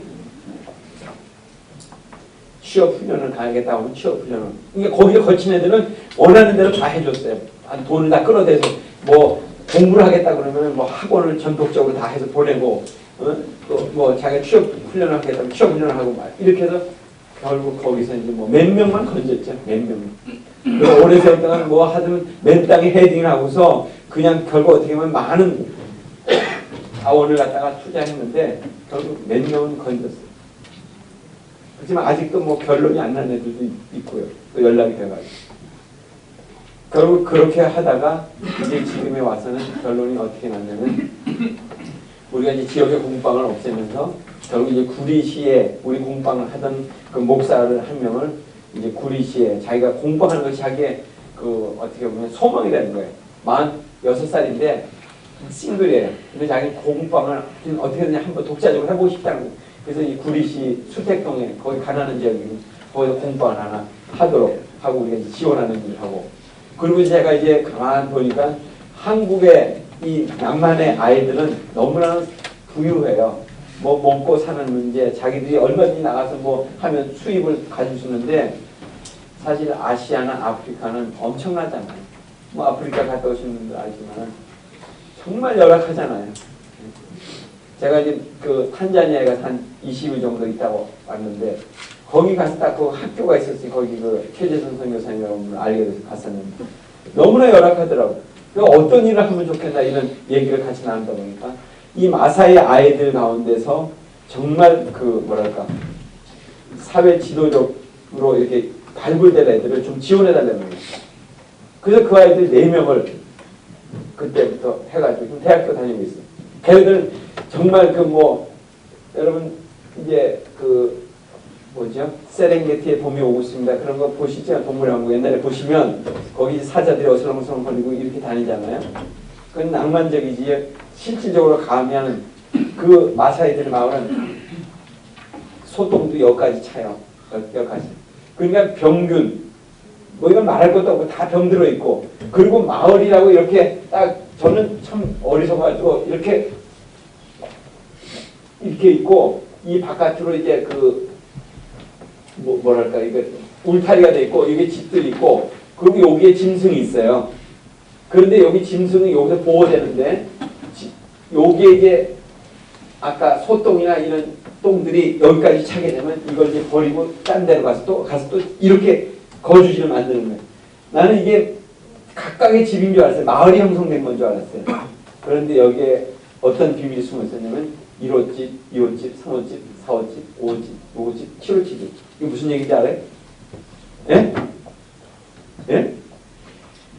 일부 다처제예요. 1호집, 2호집, 3호집, 4호집 이렇게 돼 있는 거예요. 다 여기 부인이 다 있는 거예요. 여기 애들도 다 있고. 그렇게 해서 살고 있는데 그러니까 애들은 남자애들은 조금이라도 움직이게 되면 막대기 하나 쥐어줘가지고 다 양머리 소머리 시키고 여자애들은 다 물통 하나씩 들고서 2kg 3kg 다 걸려서라도 물기로 가는 게 일이더라고 보니까. 그런데 여기서 어떻게 이 사회가 바뀔 수 있겠어요? 교육이 아니면. 그러니까 여기에 이제 한 명을 그러니까 이제 뭐 추장의 아이를 이렇게 그 추천해 주더라고요. 그래서 한 4명 정도는 이제 받았어요. 그래서 그 아이가 이제 대학교 갔고 DTS까지 지금 고쳤어요. 케냐에서 DTS까지. 그런 제가 보기에는 이제 한국에서 그런 어떤 자원, 그런 어떤 물자 이런 것들을 갖다가 자꾸 이런 아시아와 아프리카와 가난한 사람들 향해서 흘려보내야 돼요. 이게 엄청나잖아요. 지금 뭐 한국에 남아 넘치는 자원들이.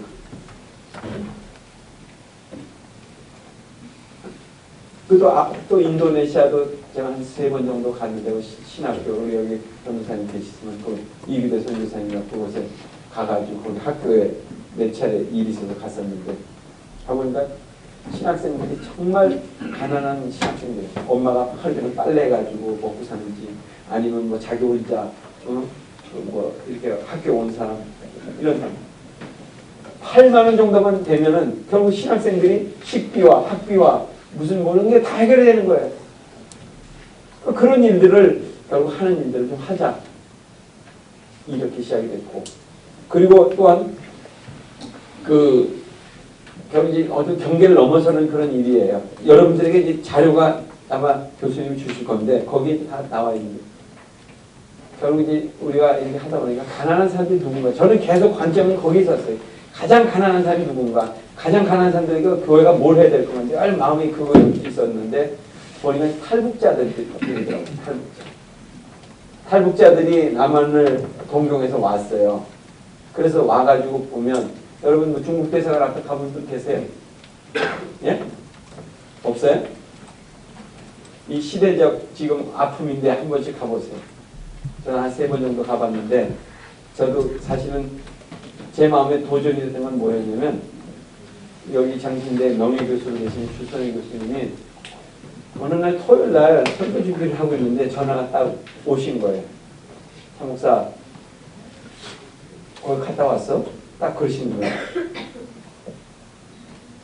저는 사실 그게 마음에 부담이 있었거든요. 아직 가려고 했는데 가진 못했습니다. 오늘 그래서 이제 바로 내가 오늘 설교 빨리 끝내고 내가 가겠습니다. 그러면서 그날 설교 끝내고 저 혼자 갔었어요.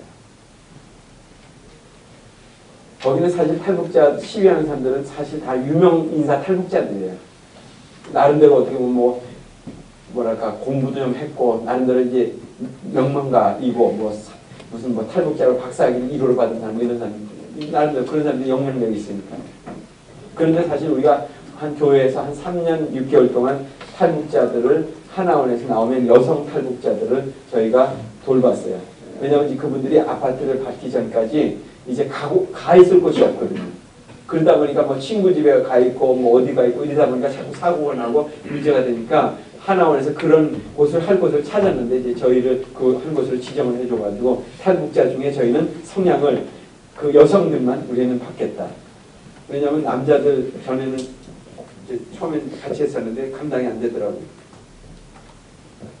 사선을 넘어온 사람들은 아이들도 그렇고요. 무지하게 겁납니다.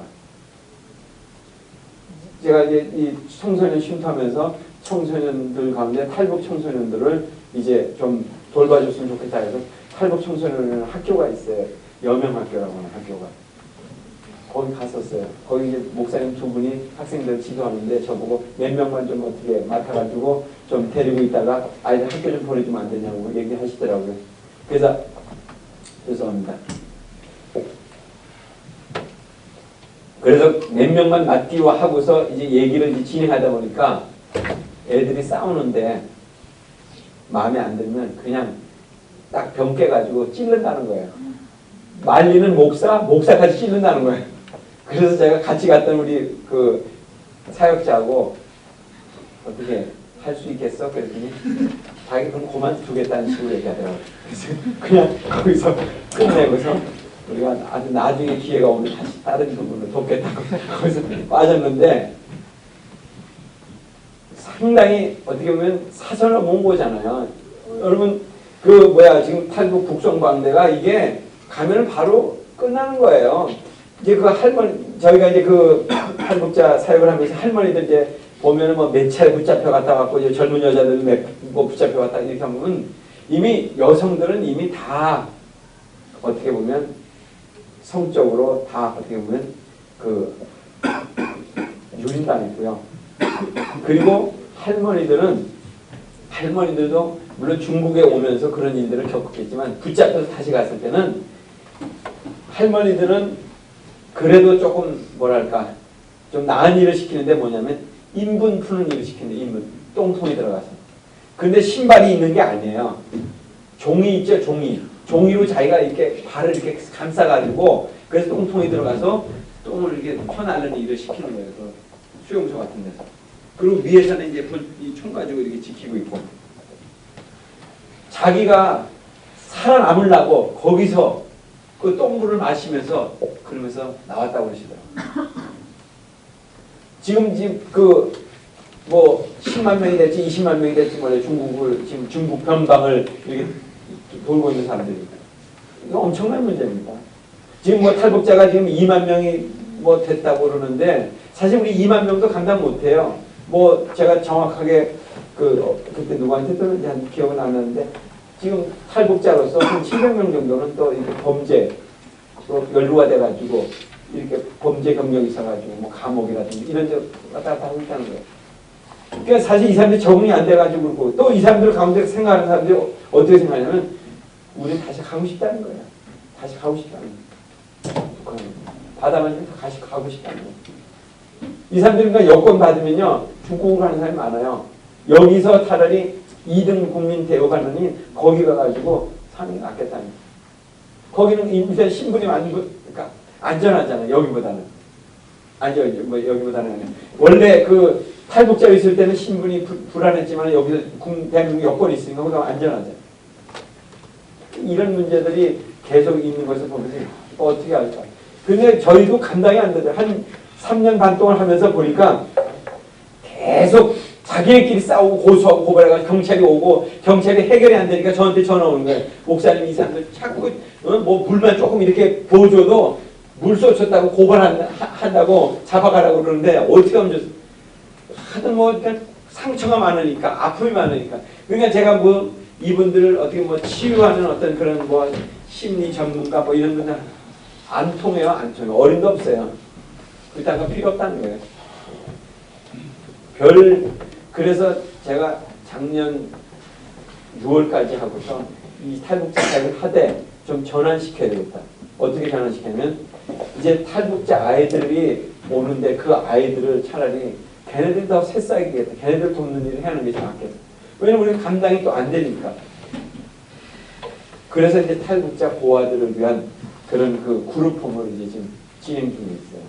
그래서 지금 뭐 그것을 개교회 차원에서 하는 것이 아니라 몇몇 교회와 또 교수님들과 이렇게 연결이 돼가지고 법인체를 만들어가지고 법인으로 이제 진행하는 준비가 거의 다 끝나가지고 이제 그 서울시 그 청소년과에서 받을 예정인데요.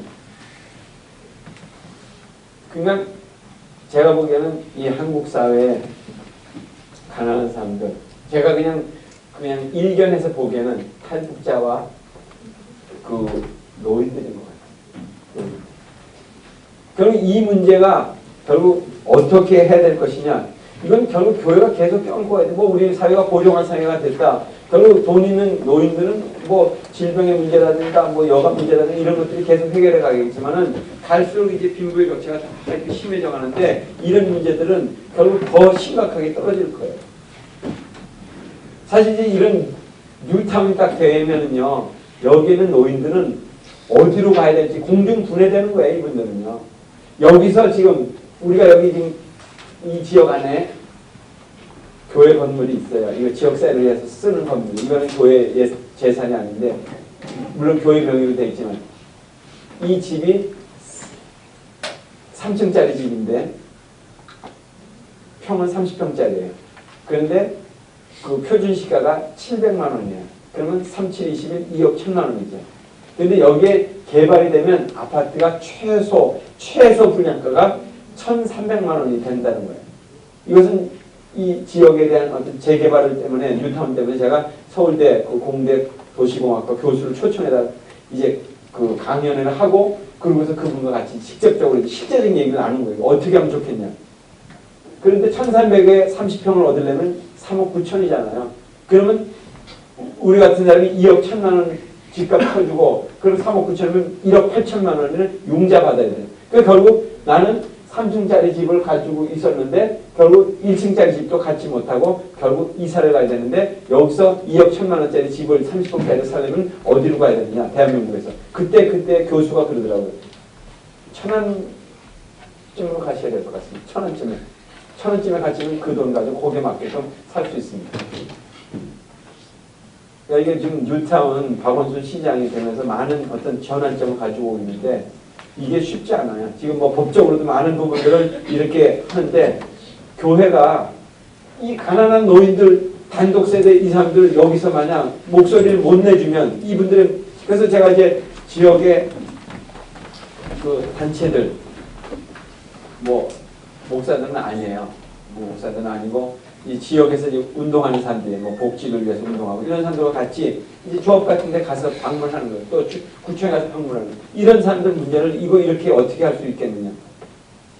자기네들은 최선을 다하겠다고 그러지만은 말뿐이지 이제 실질적으로 관리 처분이 돼가지고 철거가 시작되면 안중에도 없어요. 빨리빨리 하고서 돈 걷어들이는 게 일이지 시간 끌면은 그만큼 돈이 나간다 생각하니까 그건 어렵고 그러면 교회가 결국 방어선 노릇을 해야 되고 방파제 노릇을 해야 되는 거예요. 그런데 교회는 어떻게 생각해요? 여기 있는 작은 교회들은 다 흔적도 없이 사라지지. 큰 교회들은 야 이제 우리 교회가 이제 거대한 대형 교회로 이제 바뀌겠구나. 왜냐면 다 싹쓸이하고 새로운 아파트가 들어오면 우리는 거기서 종교부지 받아가지고 그러니까 조합하고 짝짝꿍이 딱 돼가지고 결국 재개발하는데 도리어 교인들은 떨어져 나가도 어차피 종교부지랑 모든 것들 자산은 남으니까 결국 그렇게 되는 거예요. 그 결국 교회는 뭐예요? 교회는 뭐예요? 난 교회가 뭔지 오늘 이 시대 속에서 계속해서 저 자신에게 묻는 질문이에요. 여러분들이 관심이 있다면 찰스 콜슨이 쓴 교회란 무엇인가 이 책 한번 보시기 바랍니다.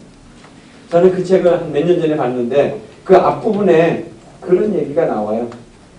그 전형적인 미국의 어떤 중산층 그 도시에 아주 한 1000명 정도 모이는 교회인데 그 교회가 이제 지역을 이제 뭐 섬기는 차원에서 이제 무슨 뭐 결혼식장이나 뭐 이런 것들을 활용하기 위해서 교회를 리모델링을 했어요. 이제 가구를 싹 바꾸고 뭐 이런 것들 쫙 이렇게 하고.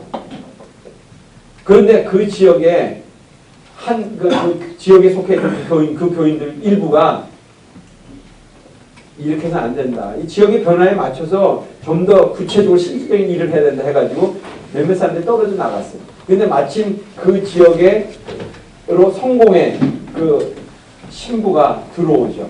그래가지고 그 사람들하고 결합이 돼가지고 지역의 문제를 갖다가 이제 구체적으로 어떻게 할 것인가, 뭐 노숙자 문제를 어떻게 할 건가, 이런 문제를 접근해가기 시작하면서 지역의 어떤 그런 핵이 된 거예요. 폭풍과 같은 존재가 된 거예요. 그래가지고 그 교회는 그냥 가만히 있는 그 상태에서 유지하는 가운데 있지만은 이 교회는 새로운 어떤 그런 바람을 일으키는 교회가 됐어요. 교회가 역동성이 있어야 되는 거예요.